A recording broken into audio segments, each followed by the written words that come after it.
Today we are going to introduce the latest issue by Annali di Italianistica.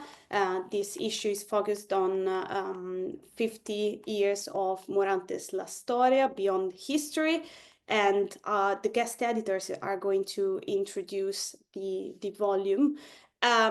So I will briefly introduce them, and then I will leave the floor to Stefania, the first of the speakers, and the whole session is going to be led by the editors themselves. So I won't get to speak until the very end for the Q&A sessions.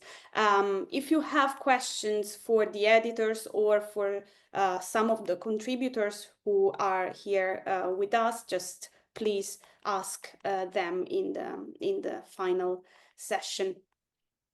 So Stefania Porcelli is based at Hunter College, CUNY, and she's managing editor for Annali.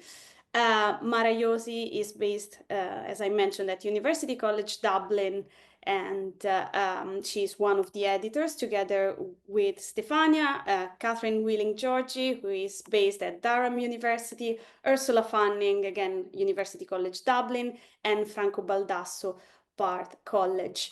So I was asked to keep the introductions as brief as this, so I will leave directly the floor to Stefania, and yeah, the floor is yours. Thank you, Serena, and I'm going to here share my screen. Let me know if you can all see it. Yes, it's perfect. Thank you.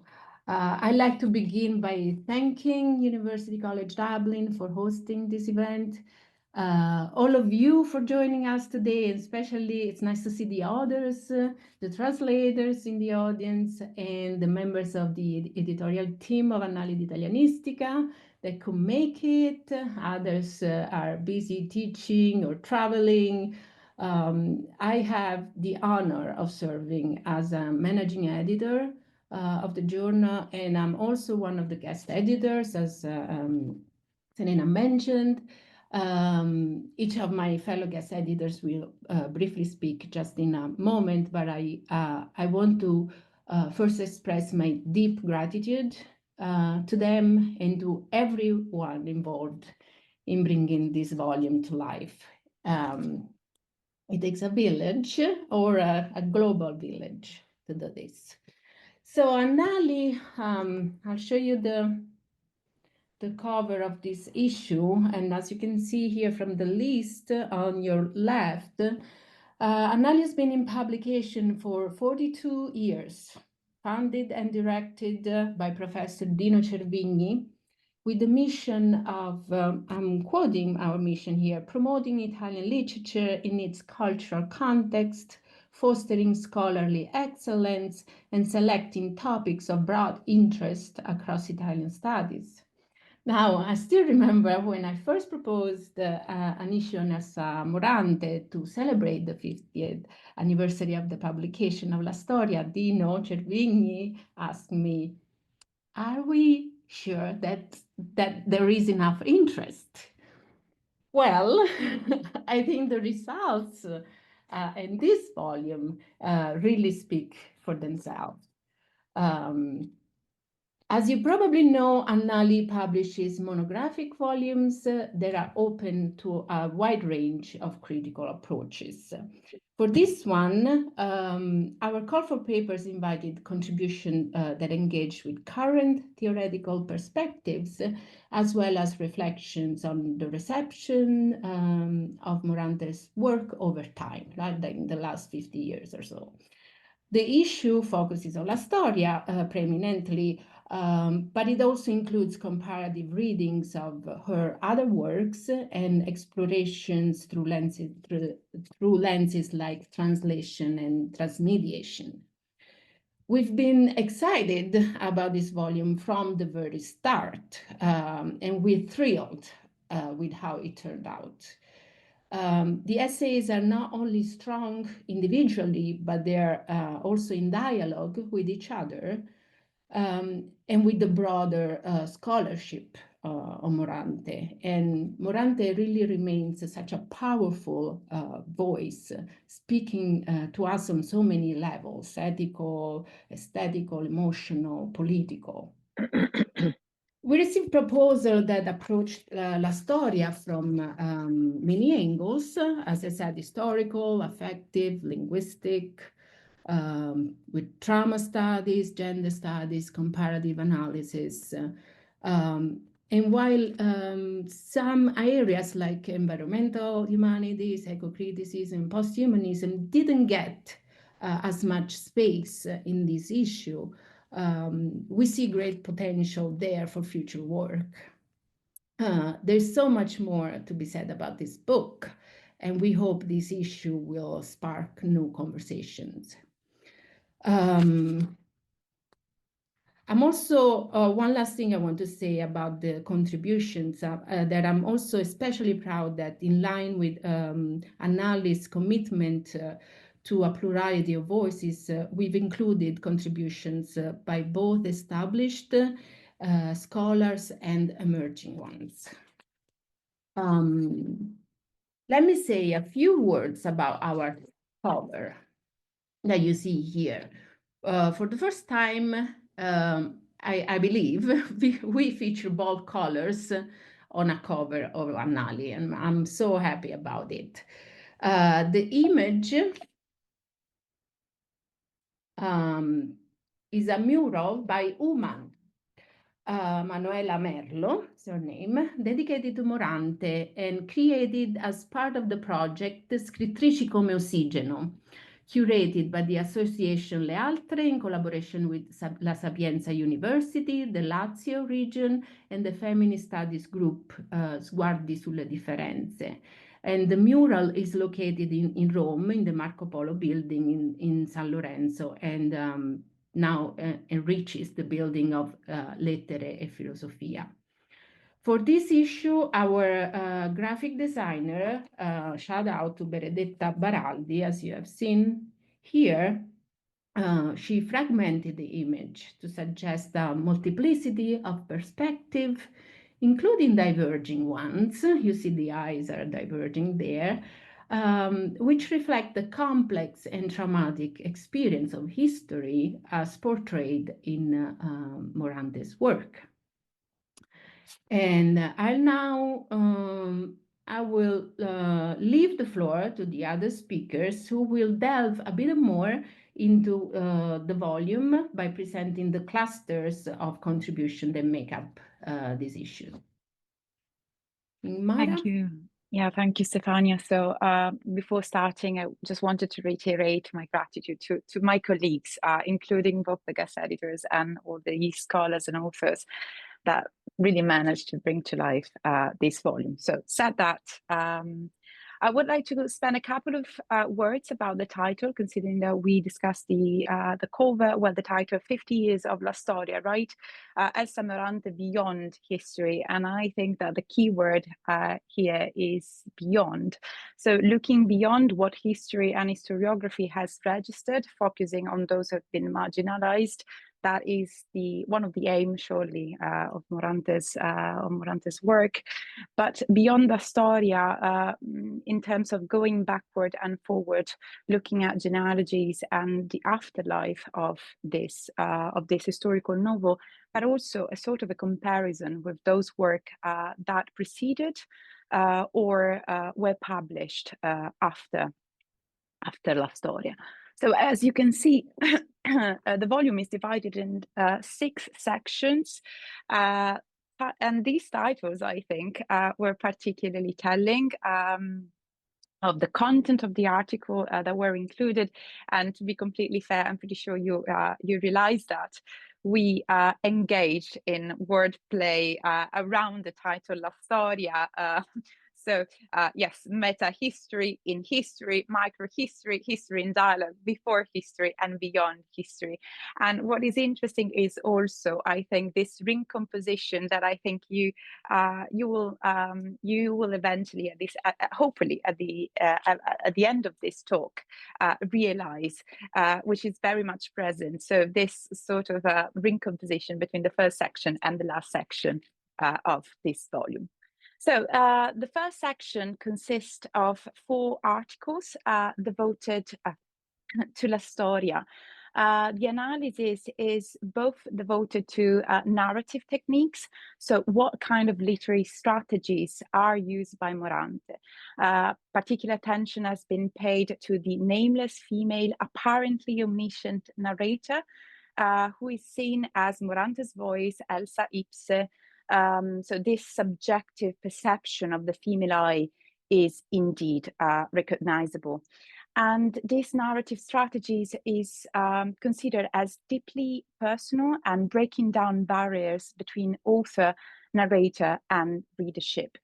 And this direct dialogue is indeed like a sort of a thread with the following article, for instance, where it is highlighted the pedagogical intention, Morante's impegno, Morante's commitment.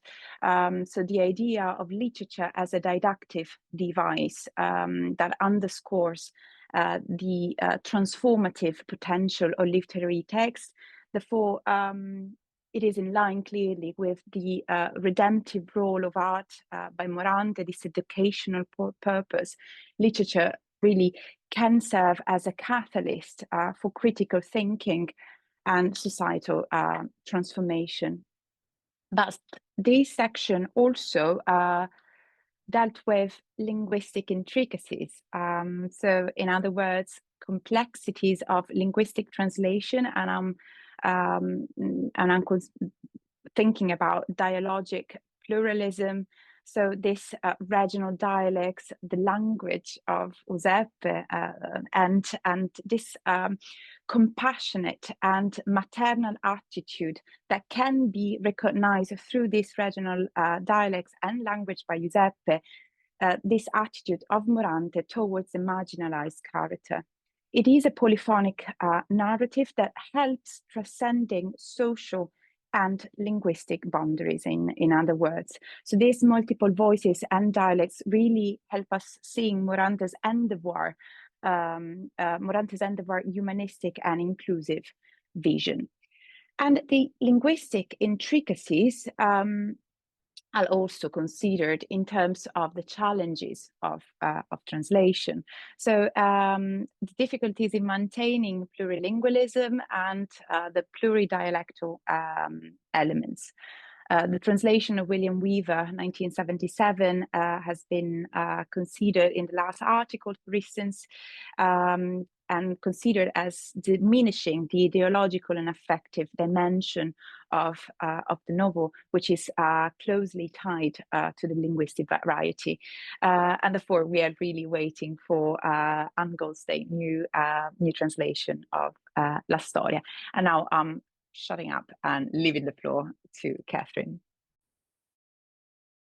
Thank you so much, Mara, and thank you so much to everyone. I don't want to bore you with too many thanks, but I just want to briefly reiterate the thanks already given by Mara and Stefania. It's been an absolute pleasure to work with my co-editors. I'd like to thank the series editors for commissioning this volume, and also very much Mara and Ursula for the very kind invitation to present the volume.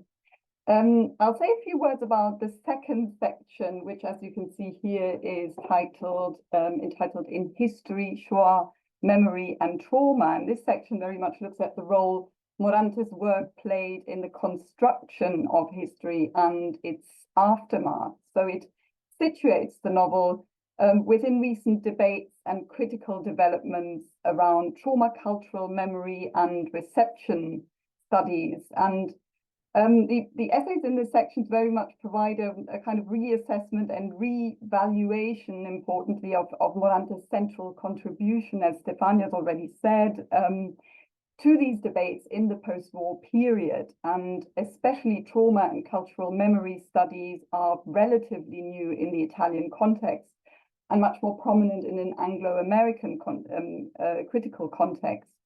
And Morante is often neglected in global studies on these critical frameworks. So it seemed important to us to include her in that. And also the essays in this section create a new dialogue with the novel's embeddedness in global conflict and suffering at the time of World War II that really assumes a new poignancy, it seemed to us, in the current geopolitical landscape. So again, speaking to the timeliness of Morante's novel. Now, the first article, which is authored by myself, reads Morante as one of the principal trauma narratives of the post-war period, and it analyzes the aesthetic shapes that trauma assumes in the novel. So, for instance, its rich oniric landscape, images, photographs, and also highlighting continuities with her last work, Araceli. So this was also something that we were looking at in the volume to create new points of contact with other works written either after or before La Storia.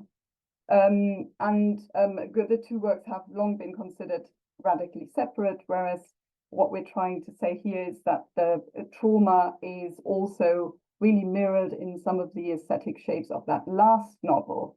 Then there is also, again, a focus on the rich oniric landscape in Quitch's article, focus on dreams and hallucinations and madness, which highlights how Morante, and this is obviously something that recurs throughout the volume, how Morante transcends binary conceptualizations of knowledge, which are principally channeled through the maternal figure, and how these altered states of mind provide also a renewed potential for social transformation.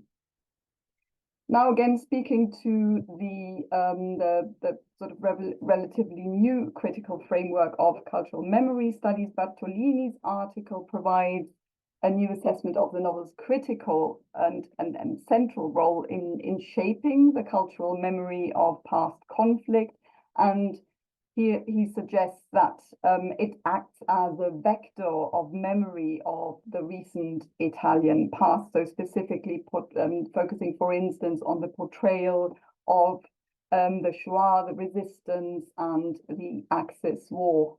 And also we've already heard some points about translation. So in this section as well, we have a very interesting article on that further testifies also to the transnational nature of the volume. So Livni's article provides really the first comprehensive study of La Storia's reception in Israel, which again is very timely, of course, and Morante's oblique representation of the Holocaust has led to quite a long neglect of the novel in the context of the Jewish diaspora, with the first translation only published in 1995.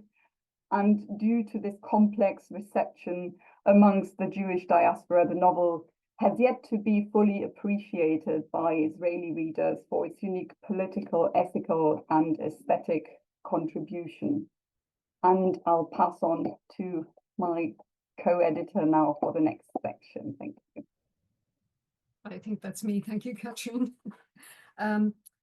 So again, I just want to say that it was an absolute pleasure to be involved in co-editing the volume. My co-editors were all absolutely fabulous to work with, and our contributors were also wonderful. I mean, we were really impressed by the scope of the work that was presented to us and by the number of the challenges that we had thrown out in the CFP that were picked up by the would-be contributors. So that was really great. So this section that I want to talk about in very general terms is entitled Microhistory, the Child in Time.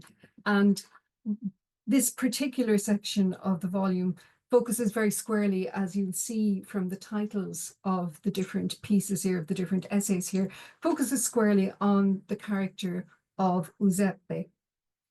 And I think it's fair to say, actually, that even beyond this section, Giuseppe is one of the fili conduttori for the volume as a whole, that he is a kind of touchstone for the volume. He's not only in these three essays, but he crops up here and there in other articles as well.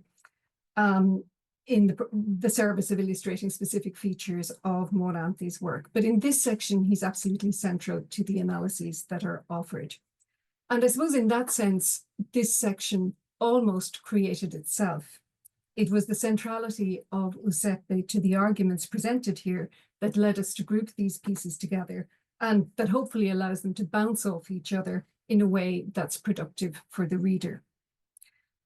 Our CFP for the volume didn't specifically reference Giuseppe, but he is undoubtedly one of the most memorable, and as one of the contributors puts it in the first essay, one of the most multifaceted characters of Italian literature in the 20th century. So it's probably not surprising that he turns out to be central to certain of the essays.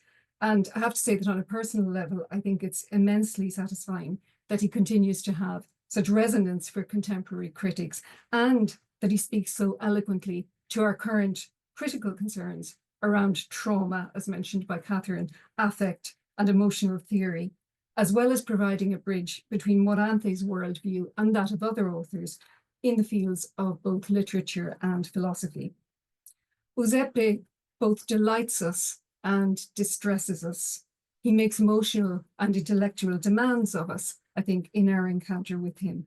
So this is, in my view, a really rich section of the volume because it foregrounds all of these issues and all of these aspects of his character. So the first chapter traces Giuseppe's own history, in a way, the first chapter in this section, and it explores the lengthy genesis and gestation of his character in Morante's other writings. And he appears here not only as one of Morante's clearest examples of that marginal subject, which is so close to her heart, but also as a hybrid character in his closeness to the animal world and to the natural world around him. We see him here as the focus for moments of epiphany in La Storia. And while on the one hand, he epitomizes the most tragic elements of the human condition and of the experience of war, we're also reminded here repeatedly, and not only in this first chapter, in the second one as well, of his joyousness and of his, at times, even comedic function in Morante's work. In the chapter on the child in adult fiction, Giuseppe appears as, perhaps initially, somewhat surprisingly, as a vector for his creator's interests in philosophy and in religion. And we see how he acts as a subversive carrier or bearer of alternative ethical visions and possibilities. In part, coming back to the question of language, in part through the language which Morante creates for him. His ways of expressing himself and his feelings towards the world are considered here as integral and revealing elements of his character. And that makes it very clear for the reader how his worldview is other and challenging in a positive sense. He's capable of seeing beauty in the most unlikely places. And then in the final essay of this section, Giuseppe is presented as a figure which allows us to reiterate the fact that La Storia is a work which is steeped in contemporary European literary and philosophical thought.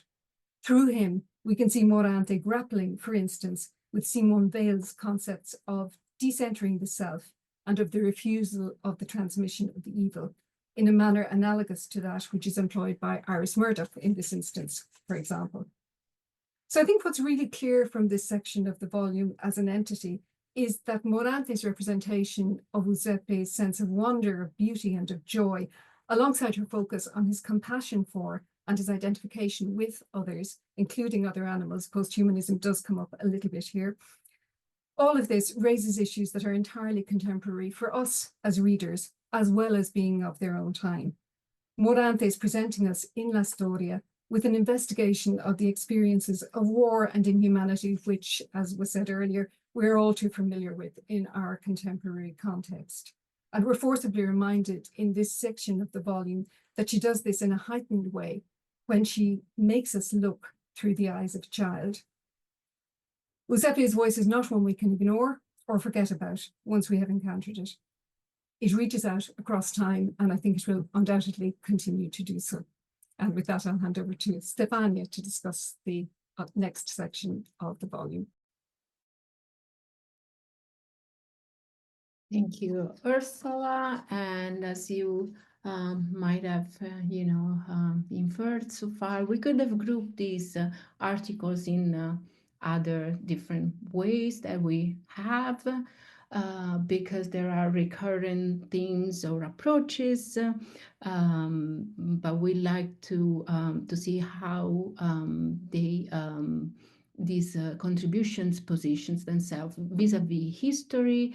In this case of the fourth section is grouped on because these contributions explore the traits that Morante's work share with both contemporary and later literary and cinematic productions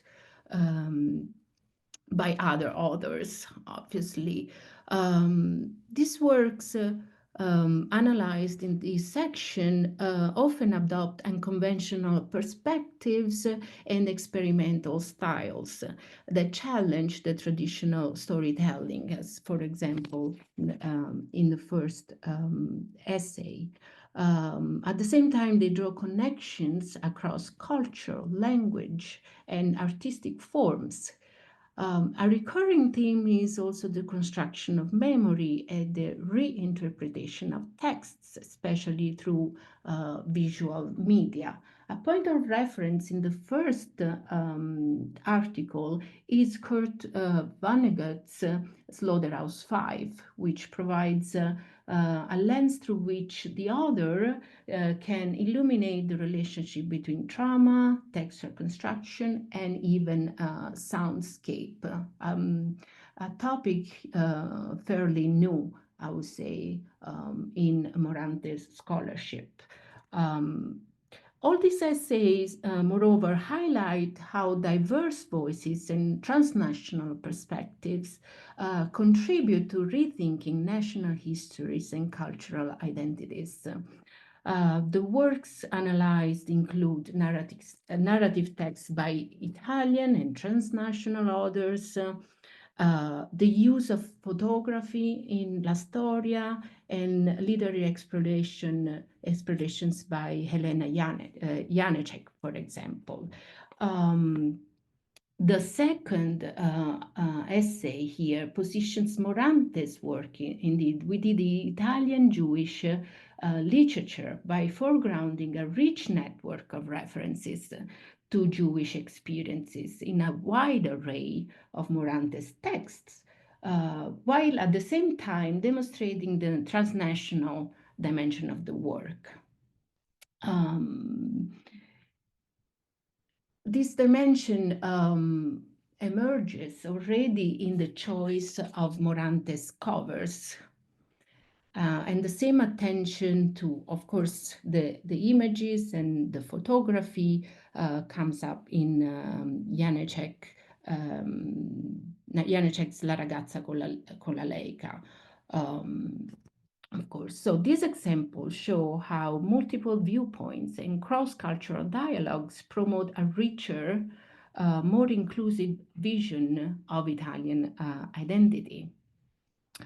As for the third essay in this section, the recent cinematic adaptations of Morante's texts continue to work in this direction, focusing on marginal characters whose presence disrupts the binary position. Especially the case in point here is the movie, the short movie Le Pupille,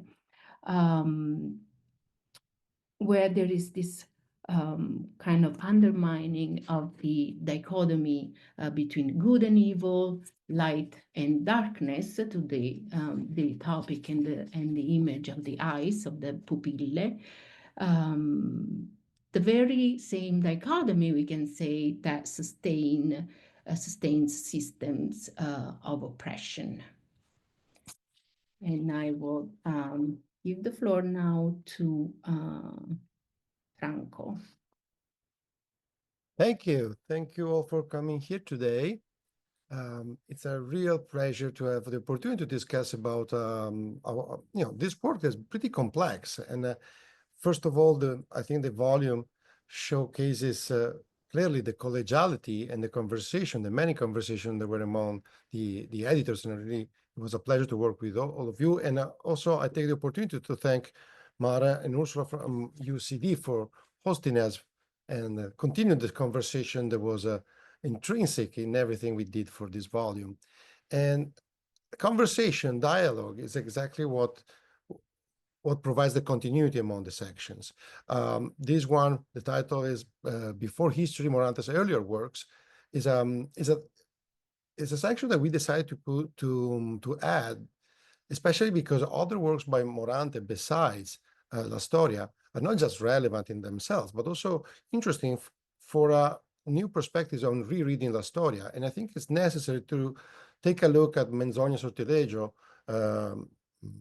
and Lo Sciallan dell'Uso or L'Isola di Arturo, books that are in a way even more canonical, especially L'Isola di Arturo, because it's been widely translated and even more appreciated. And they can become even more interesting for a reframing of Elsa Morante in the broader context of modern literature, especially taking a look at the psychological reading of Morante that is pretty, there's been so much work done about the psychology of the characters of Morante, but seeing them as a possible, the many characters of Manzoni Sortileggio, or even in the protagonist of Sciallan dell'Uso, as in the references to what La Storia will portray, and is something very important. And we think that it is possible to even do further research on that.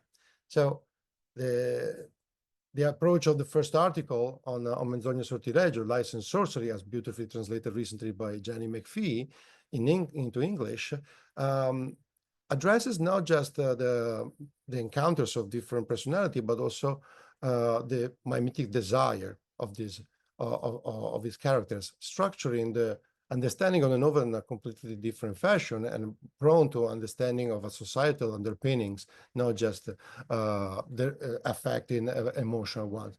But, affecting emotional ones are the center of the other two essays, and are crucial for rereading Morante today, starting from Lo Sciallan dell'Uso, which will be translated soon again by Jenny McPhee, which is important, a short novel, a long tale that is really central for the understanding of Morante, but as really,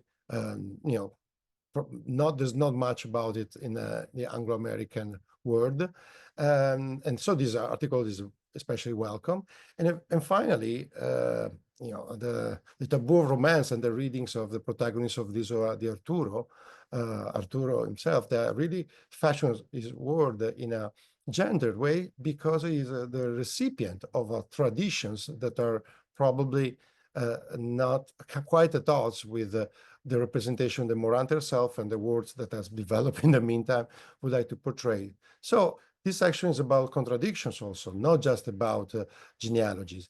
And I think that's the best way to introduce the last section, which is about the title goes back to the title of the entire volume, Beyond. Mara before was stressing the word beyond history, and the title is Morante's Legacy Through Translation. We tried here not just to provide new translations of a brand new translation of Morante's text, but also conversations that were able to convey the importance, the value, but also the difficulties of translating and of redeploying the ethical materials, the literary materials that are already in Morante's text in other languages, in other contexts, in other cultures. So we start from something we work hard on, and I'm thanking the colleague Marianna Mariani for the idea of having Pro contro la bomba atomica translated into English for the first time. This is possibly the most important essay written by Elsa Morante. It addresses ecological concerns. It addresses ethical concerns that are all too important today. And we had an elegant translation for the first time. It was translated into English, an elegant translation by Anne Goldstein, who is here among the audience. And I'm very glad that Anne Goldstein, Zakia Nafi, and and Jenny McPhee are here today because the work of translation of Morante is not just key to make Morante available beyond the contours of Italian culture, but also for a rethinking of 20th century literature from the perspective of Elsa Morante.